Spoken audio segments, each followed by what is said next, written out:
Olá pessoal, meu nome é Vitor Matos e eu sou estudante de fisioterapia.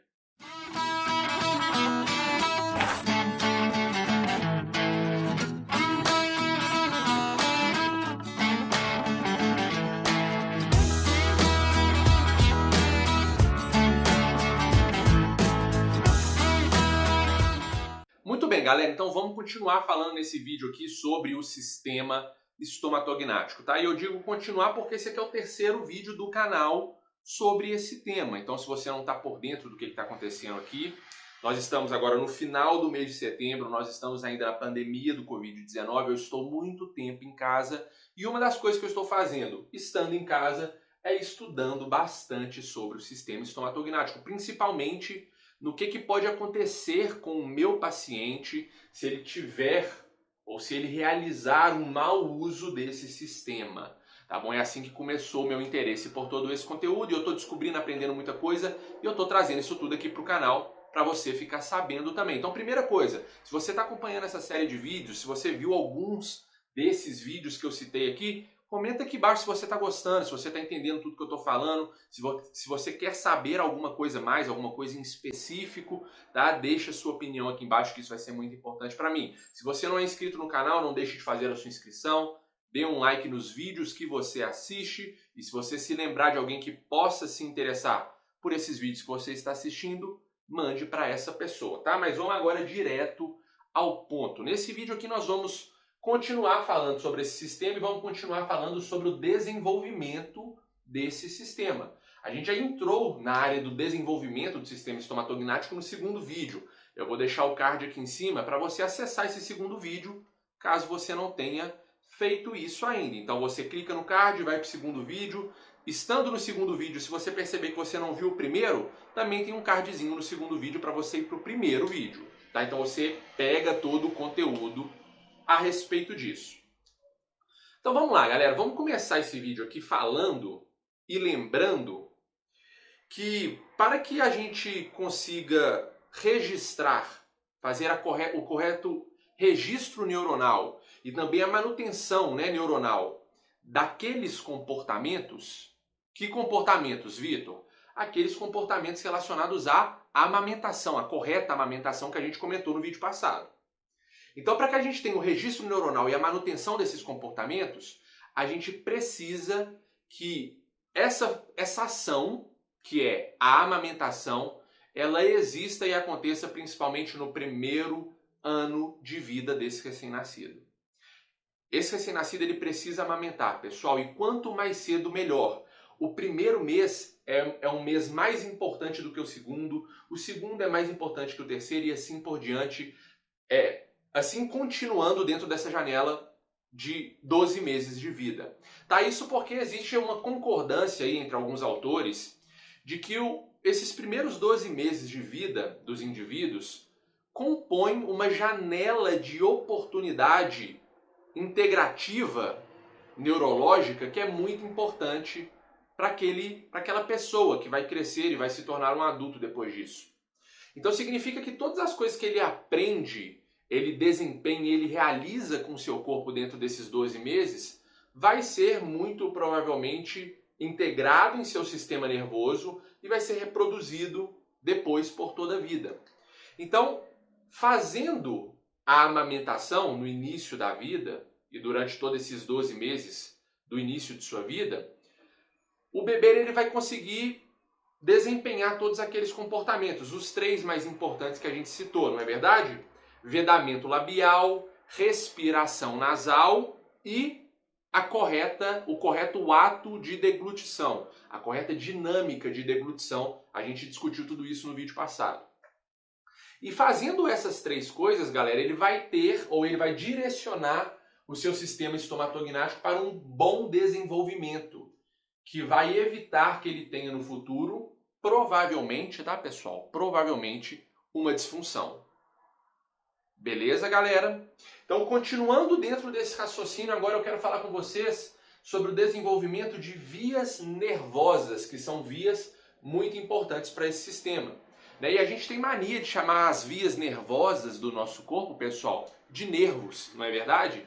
Então, os nervos, os principais nervos que precisam estar maturados e muito bem desenvolvidos para dar o correto suporte ao sistema estomatognático. E nós temos alguns que são os principais. Então vamos lá, o primeiro deles é o par de nervos craniano quinto, que é o nervo trigêmeo, ou os nervos trigêmeos, né, considerando que são pares. Depois nós temos o o sétimo par de nervo craniano, que é o facial. Aí a gente chega no nono, que é o glossofaríngeo. Depois nós temos o 10º, que é o vago. 11º, o acessório. E por fim, o 12º par de nervo craniano, que é o hipoglosso. Então todos esses têm boas e grandes, importantes participações do sistema estomatognático e nós temos que conhecer todas elas, tá? Vamos lá comigo aqui descrever cada uma dessas funções aqui. Muito bem, então vamos ler juntos o que a gente tem no quadro, ó. Então, o nervo trigêmeo, quinto par de nervo craniano, ele é responsável pela sensibilidade de toda a face, tá? Então, pele, as mucosas, oral, nasal, seios nasais e dos dentes. Então, você já deve ter ouvido falar disso, né? De alguém que sofreu muitas dores por causa de uma nevralgia do trigêmeo. Então, às vezes, o nervo ele fica inflamado ou comprometido de qualquer outra maneira e a gente tem uma alteração da sensibilidade do elemento dentário, né? E essa alteração de sensibilidade frequentemente a gente chama de dor, né? Também responsável pela sensibilidade dos 2/3 anteriores da língua, beleza? E a motricidade dos músculos mastigatórios, tá, pessoal? Então, músculo temporal, masséter, alguns músculos do complexo ióideo, também como o miloióideo, e os pterigóideos, né? Lateral e medial. Sétimo par de nervo craniano, o nervo facial, responsável pela motricidade dos músculos que fazem a mímica da nossa face, não é verdade? Então, os orbiculares da boca e dos olhos, o prócero, o músculo frontal, os zigomáticos maiores e menores, o que mais que a gente tem? Risório, né? E mentual e por aí vai. Tá? E também responsável pela gustação dos 2/3 anteriores, aqui faltou anterior, tá? 2/3 anteriores da língua, né? E vocês podem estar se confundindo agora. Ora, Vitor, a sensibilidade dos 2/3 anteriores não eram realizadas pelo trigêmeo? Galera, então em neurofisiologia a gente tem essa separação, tá? A gente tem sensibilidade que a gente chama de sensibilidade geral e a gente tem uma sensibilidade que no nosso caso aqui é a sensibilidade gustativa. Então veja, o quinto par de nervo craniano, ele se ocupa da sensibilidade geral dos 2/3 anteriores da língua. Sensibilidade geral significa, basicamente, tá? Temperatura, pressão e dor. E sensibilidade gustativa nos fala sobre a qualidade daquilo que a gente está experienciando, né? Que está em contato com aquele elemento que no caso aqui é a língua, né? Da língua que nós estamos falando. Então veja, a gente não sente o gosto das coisas que nós comemos com o nervo trigêmeo. A gente sente o gosto daquilo que nós comemos com o nervo facial.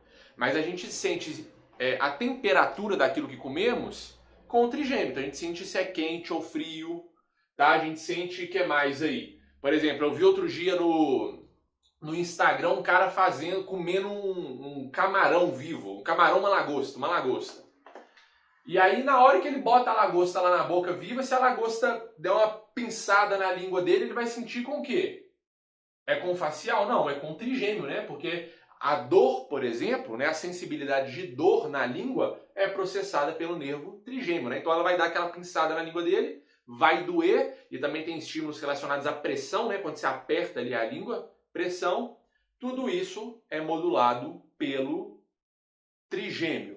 Mas se ele vai descobrir se a lagosta está salgada, por exemplo, ou está azeda, está doce, isso aí já é com o facial, tá? Porque gustação é com o nervo facial. Só explicando essa questão para vocês. Pessoal, passando agora para o nono par de nervo craniano, que é o glossofaríngeo, responsável pela sensibilidade do terço posterior da língua. E agora que sensibilidade, galera, é as duas, tá?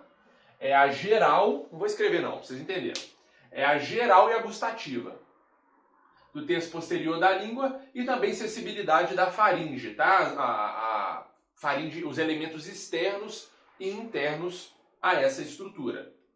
10º par de nervo, o nervo vago, né? O maior par de nervo craniano que nós temos. Ele começa perto do bulbo e termina em algum lugar do abdômen.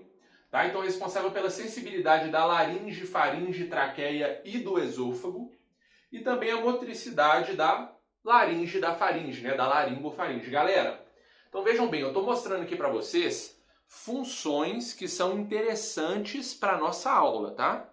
Então, funções desses pares de nervos cranianos que são importantes quando a gente está falando de desenvolvimento do sistema estomatognático. Então, por exemplo, o nervo vago tem várias funções, importantíssimas funções, relacionadas a muitas outras coisas, como, por exemplo, sistema autônomo, a mesma coisa para o nervo acessório, e não está escrito isso no quadro. O nervo trigêmeo tem um ramo lá que vira o nervo oftálmico, então tem importantes funções nos nossos olhos, mas não está no quadro. Então eu estou falando de funções que são importantes para sistema estomatognático. Porque se você abrir o livro lá, por exemplo, do Ângelo Machado, e for estudar o capítulo que fala de nervos cranianos, que eu esqueci qual é o capítulo, você vai encontrar muitas outras coisas que não estão nessa aula, mas o motivo já ficou explicado. Beleza? Então vamos lá. Nervo acessório agora, que é o nervo 11º, motricidade do trapézio e do músculo esternocleidomastoide e também da laringe, tá, pessoal? Então, por que ele é importante para o sistema estomatognático, Vitor? Você está falando de trapézio, esternocleidomastoide, por quê? Galera, posição da cabeça, tá? A posição da nossa cabeça, olha aqui, motricidade é esse cara que cuida disso, né? Principalmente, beleza? Então, 12º agora, o nervo hipoglosso, motricidade da nossa língua, tá bom, pessoal? Então, os movimentos da língua são comandados pelo 12º par de nervo craniano. Galera, então dá uma olhada que interessante. A gente tem 6 principais nervos desse sistema estomatognático e 4 desses nervos, eles estão relacionados com a língua, né? Então, a língua parece que ela precisa de um grande suporte nervoso para que todas as suas funções sejam controladas e desempenhadas. Então, só para ficar claro o que eu estou dizendo para vocês, vamos lá. Então, o nervo trigêmeo cuida da sensibilidade dos 2/3 anteriores da língua, sensibilidade geral. O nervo facial, 2/3, sensibilidade dos 2/3 anteriores da língua, só que agora sensibilidade gustativa. Não é verdade? O que mais que a gente tem de língua aqui? Laringe, faringe, traqueia. O nervo aqui, pessoal, glossofaríngeo. Sensibilidade agora do terço posterior da língua e o nervo hipoglosso, que é responsável por movimentar a língua. Beleza, pessoal? Então aqui estão essas funções principais que são desempenhadas pelas principais vias nervosas do sistema estomatognático. E quais estímulos essa criança deve receber para facilitar e impulsionar a maturação desses principais nervos do sistema estomatognático? Então, com certeza, alguns estímulos ela deveria receber, mas eu vou falar com vocês nessa aula aqui de um, principalmente, tá bom? Que é o ato de manter a criança em pé enquanto ela mama. Tá certo, pessoal? Então, isso vai ser muito bom para o desenvolvimento desse sistema, por alguns motivos, 3 motivos que eu vou contar para vocês. Eu vou contar e depois eu anoto. Então vamos lá, manter a criança em pé, Vitor, enquanto ela mama? Sim, pessoal. Então as mães têm a mania, não é, de segurar a criança assim de lado, mas ela pode segurar a criança em pé de forma que a criança fique em pé enquanto ela mama, tá? E isso vai ser bom. Primeiro motivo, a gente vai ter uma demanda neurológica que vai ser ótimo para o desenvolvimento dessa criança. Que demanda neurológica, Vitor? Ora, primeiro, as óbvias por ela estar amamentando, né? Então mantendo a criança amamentando no peito, tá? A gente vai ter um grande recrutamento da musculatura mastigatória e mímica da face, né? Porque para sugar o peito da mãe, ela vai ter que demandar bastante da ativação desses músculos, o que é diferente na mamadeira, não é, pessoal? Porque o orifício costuma ser grande e ela quase não tem que fazer força de sucção nenhuma, não é? Além disso, motricidade da língua vai estar sendo feita da maneira certa, da maneira que propicia a correta deglutição daquela criança e, por consequência, a gente falou na última aula, a expansão dos músculos daquela face, né? Maxila, principalmente, etc. Beleza? Então, essas são as ativações Essas são os estímulos óbvios, só por ela estar mamando. Mas por ela estar mamando em pé, Vitor, o que exatamente? Pessoal, olha aqui, ó. O 11º par de nervo craniano, nervo acessório. Então, mantendo a criança em pé, você vai estar exigindo que, com o passar do tempo, né, pessoal? É claro que é depois do primeiro mês de vida ali, ela já vai começar a ativar a musculatura que cria a correta posição daquela cabeça. Nos primeiros dias, nas primeiras semanas, a mãe vai ter que segurar a cabecinha dela. Mas logo depois, ela já vai começar a recrutar essa musculatura, o trapézio, o esternocleidomastoide, os escalenos, a gente vai falar deles, vai ter que recrutar toda essa galera para manter a cabeça na posição certa. E também, um outro par que não está aqui na lista, mas o 8º par de nervo craniano, que é o vestíbulo coclear, também. Porque ela vai precisar equilibrar a cabeça dela ali, que está sofrendo a ação da gravidade na posição correta, que é em pé, a maneira como ela vai passar a vida quase toda dela. Tá certo, pessoal? Então, olha que estímulos legais para essa criança. Então, depois eu falei que depois eu vou anotar. Então, primeira coisa, o impulsionamento de desenvolvimento dessas vias nervosas, né? Algumas nós falamos aqui. Segunda coisa, galera, o alinhamento vertebral dessa criança. Então, nos primeiros meses de vida de um indivíduo, a coisa que ele mais faz na vida é mamar, não é? É mamar e fazer cocô. Então, no tempo que ele estiver mamando, que é muito tempo, se você manter ele em pé, isso já vai facilitar e vai ser um estímulo muito positivo para a coluna vertebral daquele menino, porque a ação da gravidade vai estar agindo sobre aquela coluna, o que é diferente quando ela está deitada, né, assim de lado. Então ela vai ter uma tendência grande a afrouxar a coluna assim para a lateral do tronco dela, né, para o lado do tronco dela. E estando ela em pé, como eu disse, aquele mesmo raciocínio para o pescoço. Com o passar das semanas, a mãe vai estar dando apoio, mas com o passar das semanas, ela já vai estar fazendo o recrutamento, principalmente aqui, ó, de músculos posteriores e anteriores do pescoço e também outros músculos do tronco para que ela alinhe e mantenha aquela coluna o quê? Reta, para que ela consiga se alimentar da maneira mais legal. E também uma terceira e última coisa, o terceiro e último ponto aqui, expansão torácica, galera. É aqui que eu falo do escaleno.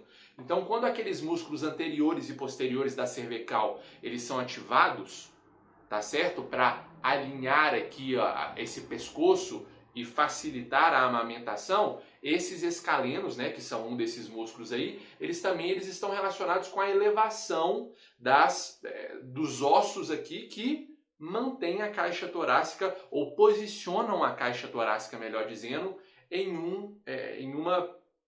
uma forma que facilite o ato respiratório. Que forma é essa? Ora, a forma aberta, né? O simples ato de expandir a caixa torácica já facilita o aumento de tamanho do pulmão e a diminuição do tamanho desse mesmo órgão. Show! E uma outra orientação que fica também, pessoal, agora não mais para o bebê, mas para a mãe, é ela dar de mamar para a criança usando os dois seios dela, tá bom, pessoal? Dar mamar nos dois peitos. Então, quando a criança mama em um dos peitos, na próxima mamada, usar o outro, tá? Porque isso causa aí o esvaziamento bilateral das mamas e provavelmente vai dar mais conforto para essa mamãe aí.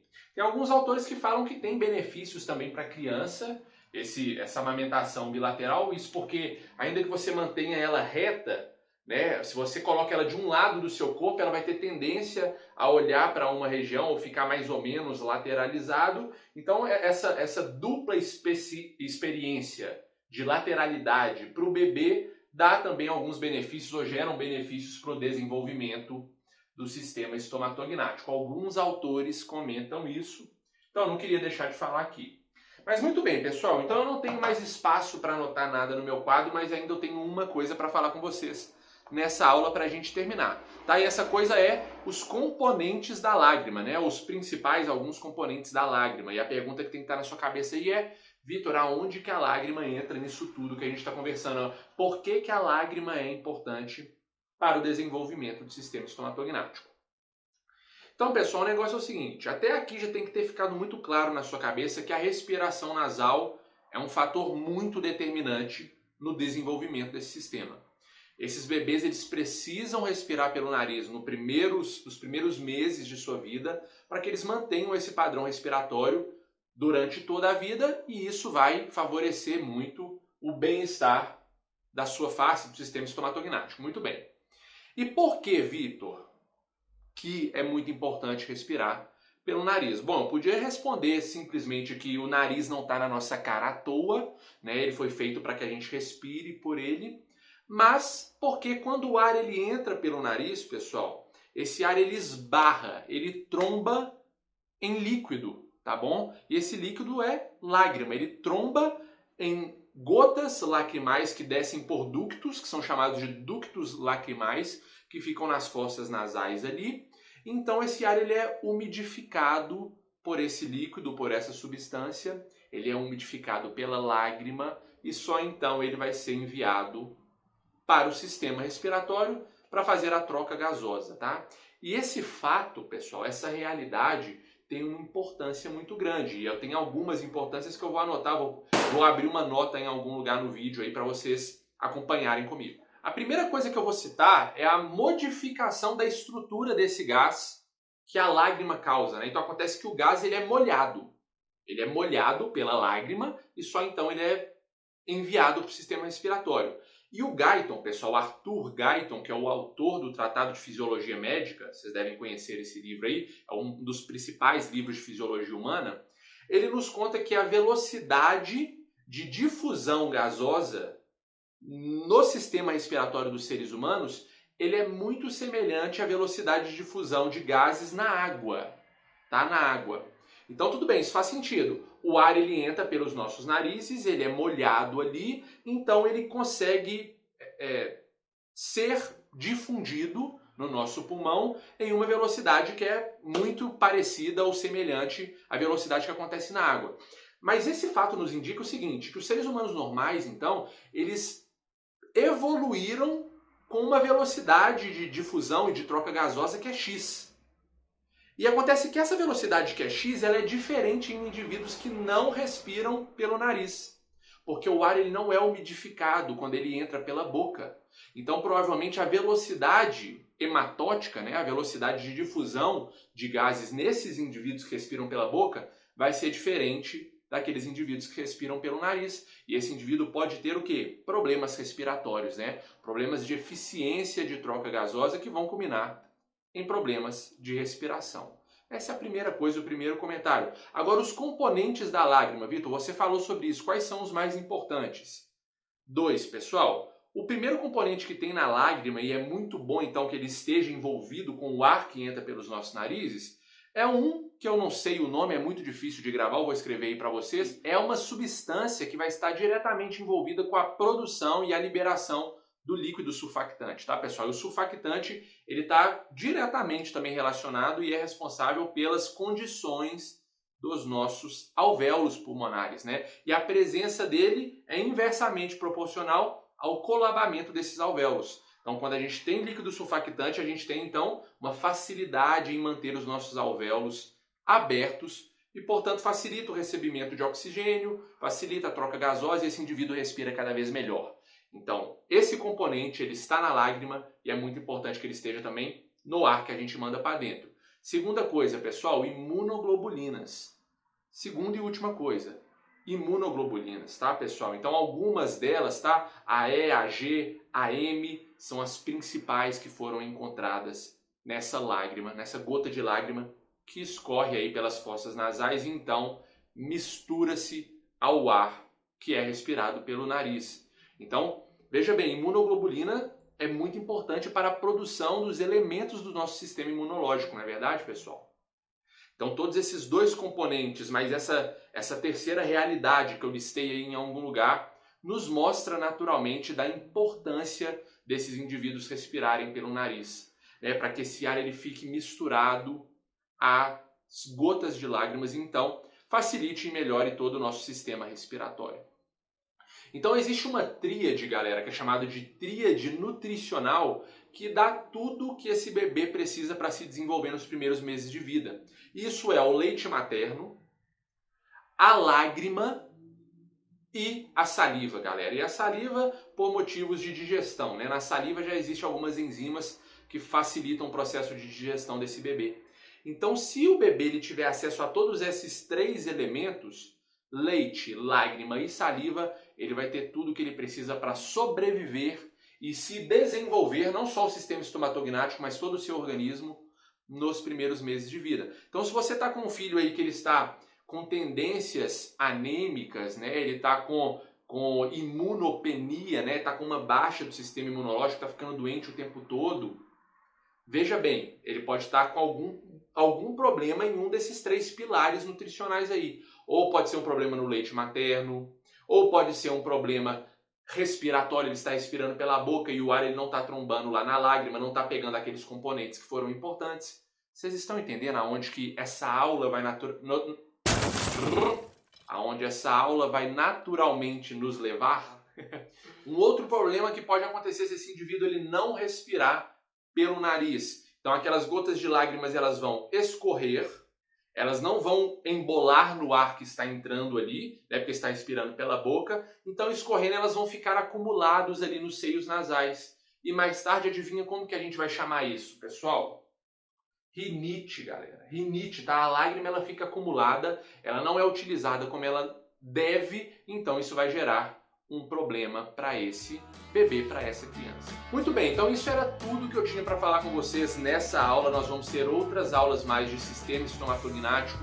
Não deixe de se inscrever no canal se você ainda não é inscrito. Também não deixe de fazer um comentário aqui embaixo. Eu quero muito saber o que você está achando de tudo que você está ouvindo nessa aula e que ouviu nas outras aulas, tá bom? Deixe suas dúvidas, eu vou me esforçar muito para resolver todas elas. E a gente se vê nas próximas aulas, tá bom? Isso é tudo. Até mais. Tchau.